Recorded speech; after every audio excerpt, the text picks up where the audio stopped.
What's up, everyone? Chris Langan here. So, I get compliments on the sound of my kit all the time, which, by the way, is very much appreciated. You know, I put a lot of time and effort into trying to deliver the best sounds that I can. While proper mic placement, knowing how to mix drums, and experimentation are all ingredients of how I get my sound, I thought I'd take you through the first and most important step of the process, and that's tuning the drums. Head selection is huge. You have to know what sound you're looking for. So today I'm going to show you what I'm working with and how I go about tuning my toms. Now, rather than show you every tom, I'm just going to show you one because I use the same approach on every drum. Right now, I have Evans UV1s as my batter head. I just put them on a couple weeks ago, so they're practically brand new. I just got a new set of Evans G1 clears for my resonant head. They've been my go-to bottom heads for years. What I will do, though, is loosen the top head as if I was starting from scratch. All right, guys, let's get into it. All right, guys, so the tom that we're going to be changing out the heads on today for this video is going to be my 12-inch tom. I've got 10, 12, and 14. The reason I'm choosing this one is because out of the three, I think this one usually gives me the hardest time getting a good sound out of, so I didn't want to cheat by, doing the easy 10-inch tom, which tunes right up. So I'll show you the struggle. Now, as I mentioned, I do have UV1s on the batter heads. They're brand new. They're only like 2 weeks old. So I'm not changing them out, but I did loosen the lugs on it so as if we were starting from scratch.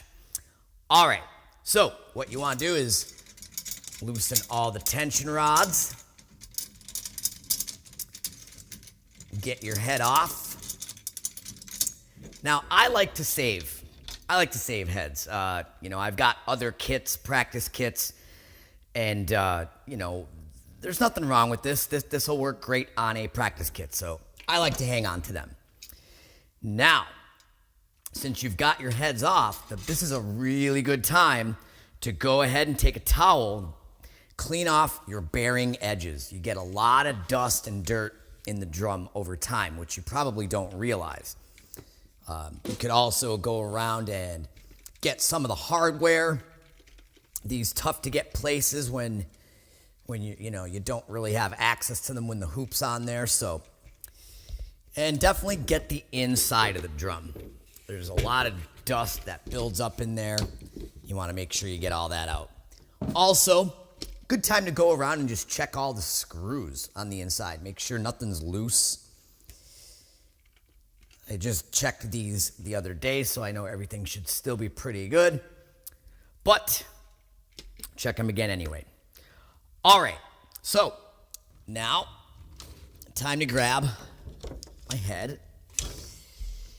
All right, now if you're like me and you're anal about your logos, it's a good time to just make sure that it's going to line up the way you like it. I could see the logo of the top head through the bottom here, so I could see that those are lined right up. Also, not a bad idea to wipe down your hoop while you have it off. Get any dirt and dust out of there.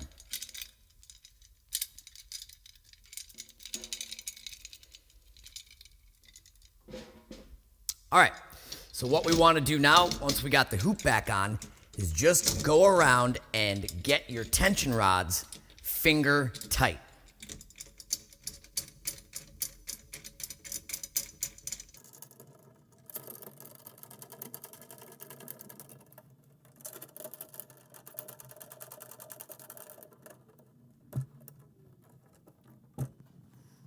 Okay, so once you've got all your tension rods finger tight, what I like to do now is throw a towel down over the drum and apply some pressure. This is what they call seating the head. So you're getting it stretched out and ready to be tuned. I find that if you don't do this in the beginning, then your drum tends to go out of tune quite often in the beginning until it's been played and kind of set in. So this kind of eliminates that and stretches the head out, gets it right where it needs to be. You don't have to go nuts, just put a little bit of pressure on, stretch that head out a bit.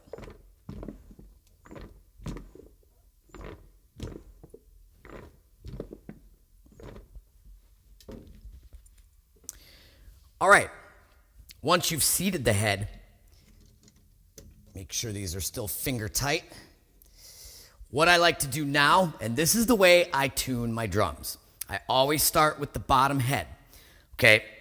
Take a fist, put it right in the center of the head, and push down. What you're gonna end up seeing is crinkles in the head around the edge because of the pressure you're putting in the middle. It forces the head to crinkle. That's a good thing. We wanna see them crinkles. So now, you wanna pick any lug and basically just tighten the tension rod until the wrinkles disappear in front of that lug.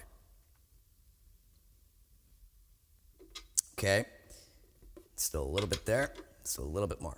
Okay, so the wrinkles are gone. Keep that same amount of pressure, come to the lug directly across from it, do the same thing.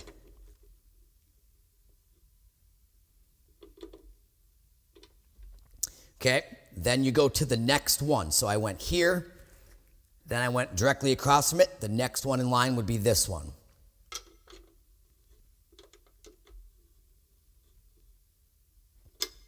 And then across from that.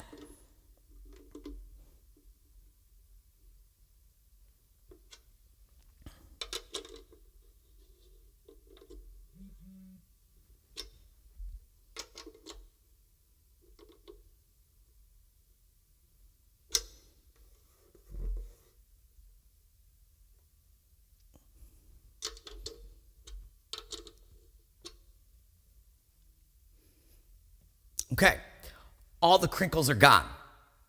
Now what I do is just take a stick and go around and tap in front of each tension rod and see what kind of pitches we got.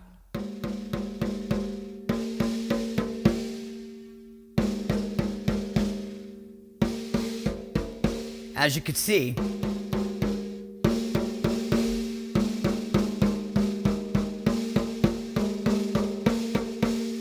this one here is the highest out of all of them. Actually, these two, which are directly across from each other.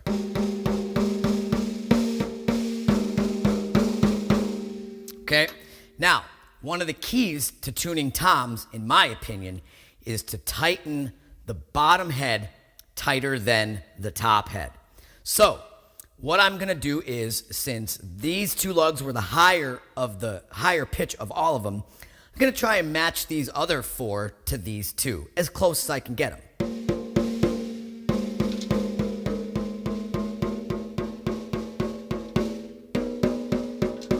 Okay, so that brought this one up.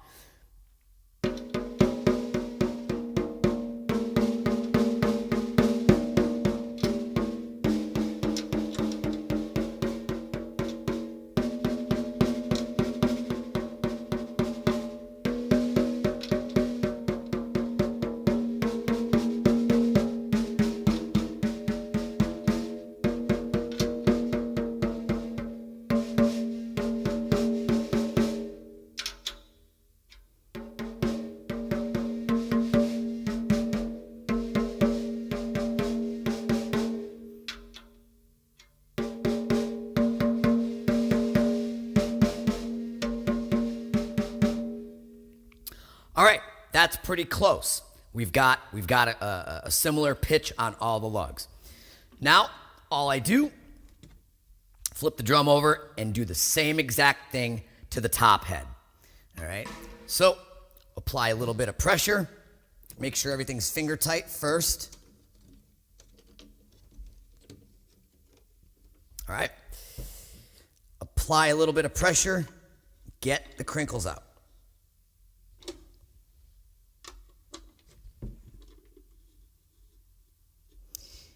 I will admit it's a little bit harder to see the crinkles on a coated head. All right, so make sure you have some light so that you can see.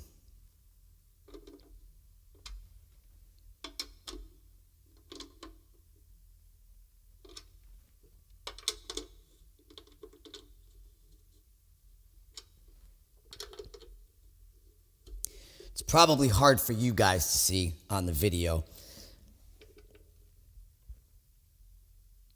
All right, that looks good.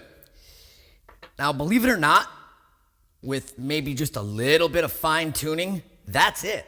My drum is done. I'm gonna throw it back up on to the bass drum here, mic it up, and we'll see what it sounds like.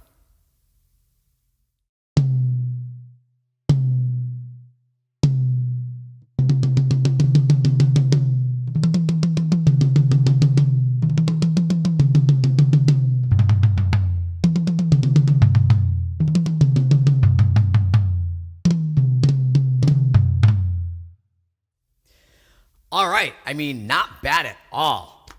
And, you know, I didn't really even have to mess with the top head. It pretty much is right where it needs to be, in tune with itself. The only thing that I do like to do, especially with my 12-inch, I mean, I use them on every tom, but drum tacks. These things are the best tonal control device on the market. They're just better than anything I've ever tried before. They're not like one of them gel things that get all messy. It's a really cool design. Basically, what I like to do is place a tack about a centimeter from the rim of the drum. So I don't know if you could see it in the shot here, but I'm coming about a centimeter from the rim. So about the length of the tip of your finger, all right? And I'm just gonna press that in so that it adheres. And what that's gonna do is get rid of any of those annoying, you know, high-pitched, like wonky overtones. So let's now hear what the drum sounds like with a drum tack on it.